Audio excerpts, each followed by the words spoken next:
Students को संतुष्ट नहीं कर पाए। अगर 20,000 स्टूडेंट्स इसको लेकर शिकायत करते हैं, याचिकाएं दायर की जाती हैं और उसके बाद स्टूडेंट सड़क पर उतर आते हैं, हम देश के भविष्य में पैदा होने वाले डॉक्टर्स की बात कर रहे हैं। देखिए, मैं स्पष्ट कहूं कि अभी भी जैसा हो रहा है, मीडिया ने पूरा प्रेशर बिल्डअप किया हुआ है। पहली बात तो 10 दिन रिजल्ट पोस्ट करना, it smacks of some malafide intention, number 1। Number 2, पता चला है कि कोई बच्चा ऐसा है जिसके 10+2 में तो बड़े कम नंबर आए हुए हैं, आज वो ग्रेस पार्क्स में आ गया और एकदम आगे आ गया। मैं कहता हूं, ऐसा कभी आपने सोचा है कि हमारे लाखों बच्चे विदेशों में जाते हैं? Have you ever heard of any scam anywhere? It never happens. Education को विदेश, जो कि अच्छे positive high class western Nations हैं, वो सबसे आगे रखते हैं। ये मेरे देश में, हमारे देश में हो रहा है कि बच्चे को पहले दिन से ही लड़ना पड़ रहा है without trying to politicise it. आज से जब मैं स्टूडेंट था, जब मैंने 10+ डॉक्टरी पास की थी, ऐसा कभी सुना भी नहीं जाता था। And believe me, without trying to politicise it, ये चीज पहले से बढ़ती जा रही है। लोगों को ये स्वीकार करना पड़ता है। ये तो हो ही सकता है, अगर आप लोगों ने, मीडिया ने प्रेशर बिल्डअप ना किया होता, इन पत्रकारों ने प्रेशर बिल्डअप ना किया होता, तो शायद अभी भी ऐसे ही चल जाता। तो मैं समझता हूं something must be done drastic. अगर कोई ना कोई जो दोषी है उसको पिन पॉइंट किया जाए, 2-4 लोगों को बर्खास्त किया जाए, जब तक ऐसा नहीं होगा, पूर्णिमा, ये दोबारा भी है और होता रहेगा। Why can't India become an educational superpower? कि इस पैनल में बैठे हुए सभी लोग एक सुर में ये कह रहे हैं कि सवालों के जवाब चाहिए, जो सवाल है उनके जवाब मिलने चाहिए। Purnima, let me complete. Why can't India become an educational superpower? मेरे देश में बेस्ट ऑफ कॉलेजेस हैं, बेस्ट ऑफ यूनिवर्सिटीज हैं, तब भी मेरे बच्चे बाहर जाते हैं क्योंकि उनको लगता है हाँ, यहाँ उनको फेयर सिस्टम नहीं मिल रहा। India will become a health super power अगर हमारे डॉक्टर्स अच्छे होंगे। देन उसके लिए मैं सोचता हूँ शुरुआत करनी पड़ेगी एजुकेशन अलोन से। Why can't the government of today take such stern action कि ऐसा ना केवल किसी स्टेट में होए, ना कभी सेंटर पे होए, तो इससे बच्चों में कॉन्फिडेंस भी आएगा, हमारे बच्चे बाहर नहीं जाएंगे, हमारे $बिलियन डॉलर्स बाहर नहीं जाएंगे। ठीक है सर, आती हूँ आपके पास। संजय राणा जी, आपके पास आते हुए, 67 टॉपर जो कभी नहीं हुआ एग्जाम में, 67 टॉपर, मतलब जो 2 होते थे, 3 होते थे, 2 होते थे, वो सीधे 67 टॉपर हो गए। एक स्टूडेंट का ये कहना है कि उसका जो स्कोर बोर्ड है उसमें 340 नंबर लिखे हैं, जब उसने कैलकुलेट किया उसके हिसाब से 617 नंबर होने चाहिए। एक है लखनऊ की, वो कहती है कि मेरी OMR शीट फटी हुई मुझे मिली। ये तमाम बातें इस बात की तरफ अंदेशे को और ज्यादा पुख्ता करती हैं कि गड़बड़ियां हैं। अगर सेंटर पे गड़बड़ी है, अगर NTA के द्वारा है, नीट के द्वारा है, तो उनको एक एक कर आपको एक कड़ी जांच करनी पड़ेगी कि जहां जहां लूप होल है वहां पर उस गड्ढे को भरा जा सके, ताकि दोबारा से ये सब ना हो।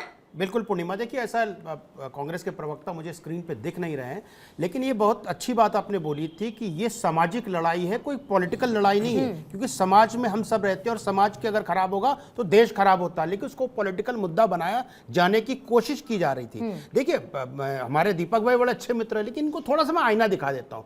टोटल 26-10 साल में पेपर लीक हुए, 14 गहलोत जी के अंतर्गत हुए हैं, तो ज्यादा बोलने की जरूरत नहीं। और यूपीएससी का एक बार पेपर लीक 91-92 में हुआ था, वो भी सरकार किसकी थी तो सबको पता, कांग्रेस की सरकार थी। लेकिन ये मुद्दा कांग्रेस और भारतीय जनता पार्टी का नहीं है, ये मुद्दा सामाजिक है। जहां तक चर्चा हो रही थी कि गैस मार्क कैसे मिले हैं, ये नंबर कैसे आ गए हैं, तो देखिए ऐसा है कि नंबर ऐसे नहीं आ सकते थे जब तक आपके अंदर गड़बड़ियां नहीं होती।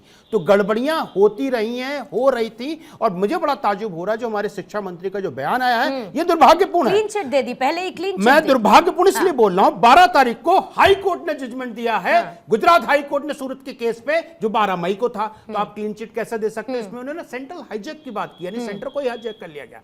ये बताइए, पटना में 20 बच्चों के पास पेपर 48 घंटे पहले पेपर आ गए थे। भाई आप आंख मूंद लोगे क्या? ठीक है, आपकी सरकार ने, दीपक भाई से बात सहमत हूं, 10 साल है आपको शासन करते हुए हो गया, आपको सिस्टम को समझना पड़ेगा और सिस्टम को बदलना पड़ेगा। जिस तरह से पेपर लीक हुए हैं, अगर मैं एक सरकार को मान लूं कि एक सरकार है, A या B नहीं जा रहा हूं, तो कहीं ना कहीं प्रश्न तो सरकार पे भी उठता है, जो सरकार इसमें शासन कर रही है और जिसके अंतर्गत मंत्रालय आता है। लेकिन इस तरह की बातें कह देना कि नहीं, ये चीजें हो जाएंगी तो कहीं ना कहीं गलत है। देखिए पता नहीं कितने लोगों ने जेई का एग्जाम दिया है, कितने लोगों ने पीएमटी का एग्जाम दिया, लेकिन जेई के लिए मैं अप्लाई किया तो मेरा सिलेक्शन नहीं हुआ। तो बड़ा कठिन होता है, 2-2 साल आदमी पढ़ाई करता है, उसके बाद अगर वो क्वालिफाई नहीं करता और इस तरह की धांधलियां होती हैं तो मनोबल कहीं गिरता है। और डॉक्टर साहब कहीं बोले थे हम विदेश क्यों चले जाते हैं पढ़ने के लिए, कि हमें लगता है कम से कम वो फेयर चांस तो हमें मिलेगा जो हमारे देश में आज हमें फेयर चांस नहीं मिल रहा है। तो ये प्रश्न तो भारतीय जनता पार्टी से पूछा जाना चाहिए और कांग्रेस से ही पूछा जाना चाहिए, लेकिन मैं इसको पॉलिटिकल नहीं बनाना चाहता। मैं चाहता हूं प्रश्न सरकार से पूछा जाए, प्रश्न एक अधिकारी से पूछा जाए, प्रश्न एक संस्था उससे पूछा जाए कि ये कैसे हो गया। और आप 1500-1600 बच्चों की बातें क्यों कर रहे हो? हम कहते हैं बहुत सारे और भी चीजें हो सकती हैं। 24 लाख स्टूडेंट्स की बात करते हैं ना, क्यों नहीं बात कर रहे हैं? 24 लाख स्टूडेंट्स की बात करते हैं। बिल्कुल 24 लाख स्टूडेंट अगर अपेयर हुए थे एग्जाम में, कहां कहां धांधली हुई किसी को पता ही नहीं है। बहुत सारी जगह धांधली हो सकती है। और मैंने जिस ओएमआर शीट का सर जिक्र किया, बाकायदा ये मेल आया उसके बाद एनटीए की तरफ से, क्योंकि स्टूडेंट की ओएमआर शीट डैमेज थी इसलिए हमने रिजल्ट नहीं जारी किया। अब ये ओएमआर शीट कैसे आपकी डैमेज हो गई ये कोई बताएगा?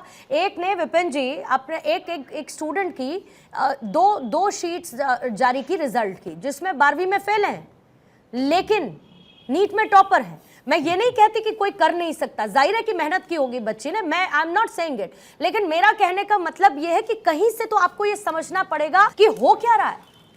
देखिए, action speak louder than words.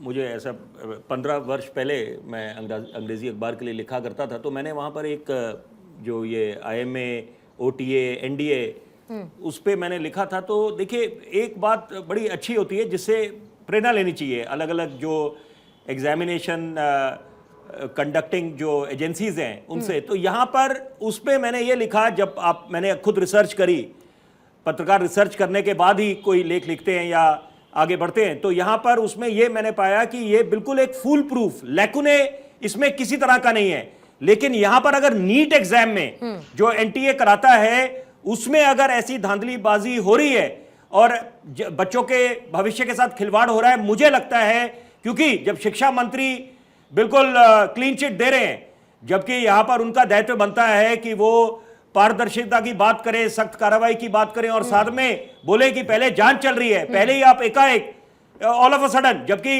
व्यक्तिगत तौर पे मैं जब उनकी विचारधारा सुनता हूं या जो उन्होंने जो निर्णय लिए, जब भी जिस भी ओहदे पे रहे हैं, तो वो बड़े प्रशंसनीय रहे हैं। लेकिन यहां पर ये बड़ा मुझे लगता है दुर्भाग्यपूर्ण उन्होंने जो बयान दिया है। ये विपिन जी बहुत सेंसिटिव इशू भी है, बहुत सेंसिटिव इशू है। हम स्टूडेंट्स की बात कर रहे हैं, जिनका पूरा भविष्य इस पर निर्भर है। शिक्षा पे चर्चा देश के माननीय प्रधानमंत्री करते हैं। मुझे लगता है वक्त आ गया इस समय कि जब बच्चे हमारे वो सड़कों पे उतरे हुए हैं, तो मुझे लगता है इसमें विलंब नहीं होना चाहिए। जैसे महिला खिलाड़ी अनशन पे थी, देश का अन्नदाता अनशन पे था, तो यहां पर मुझे लगता है कि इसमें विलंब नहीं होना चाहिए, अच्छा संदेश नहीं जाएगा। शिक्षा पे चर्चा जब करते हैं और दिवाली जब फौजी भाइयों के साथ मनाते हैं, तो मुझे लगता है ये अपेक्षा हम लोग कर रहे हैं कि देश के माननीय प्रधानमंत्री हस्तक्षेप करेंगे, आगे आएंगे और आश्वस्त करेंगे कि यहां पर कि इसकी जांच भी होगी